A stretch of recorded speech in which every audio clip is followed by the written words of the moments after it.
Do your passing first. Just pass on me a little bit the way you would. Yeah, go ahead and go all the way to completion. Yeah. So you're kind of starting really far away, making an angle, and then you're covering long distance to close distance without going to the middle ground. Okay, so it gives me a lot of room. If you saw, like I pulled my knee between us, you want to have a little pit stop there. Okay, so that looks like this.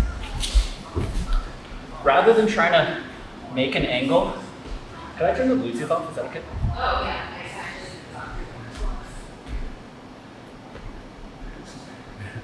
Rather than making an angle and then being like, I'm gonna go all the way down here, just think about getting from in front of the feet where they can connect you to behind their shins. So whenever I pass, I just misdirect. Try to touch your feet on me. That's my first stop. Now all you can use is your shins and your arms to push me, and I take this position, right? So this is outside passing. One hand frames the top leg or pushes on the knee. The other hand is going to control this knee. So I can be really high.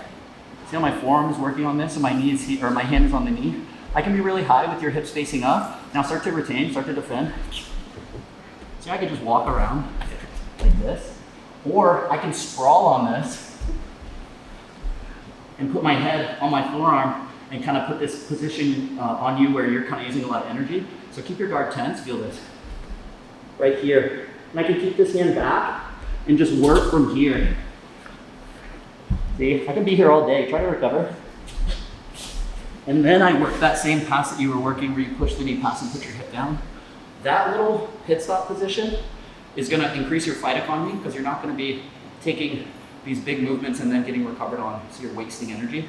It's going to allow you to use a little bit of energy, control a position, and then work to the pass.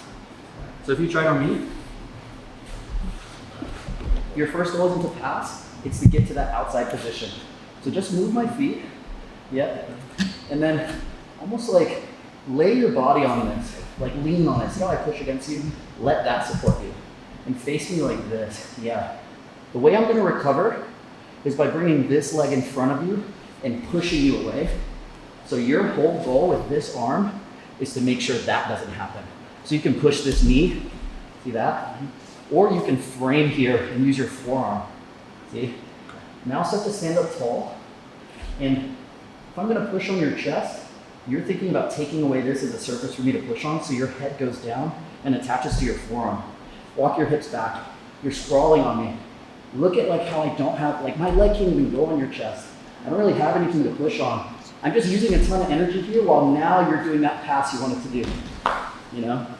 So that's a position of leverage for you because I can't use this to push on you, and even if I could, I don't have your chest, you know?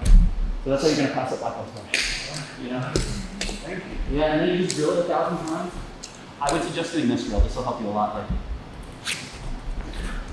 start in half guard, like this, and get used to changing sides.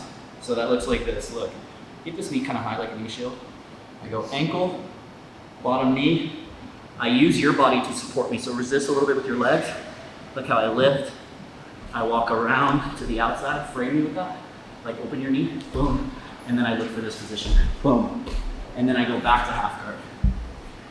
And I just get used to that motion of being here in half guard and connecting it to this. And then I go back, boom. And I just practice that. And when you get good at that, you'll just naturally flow to the path of least resistance on people, you know, versus like hammering in and they're just pushing you. And, yeah, but it takes a lot of drilling.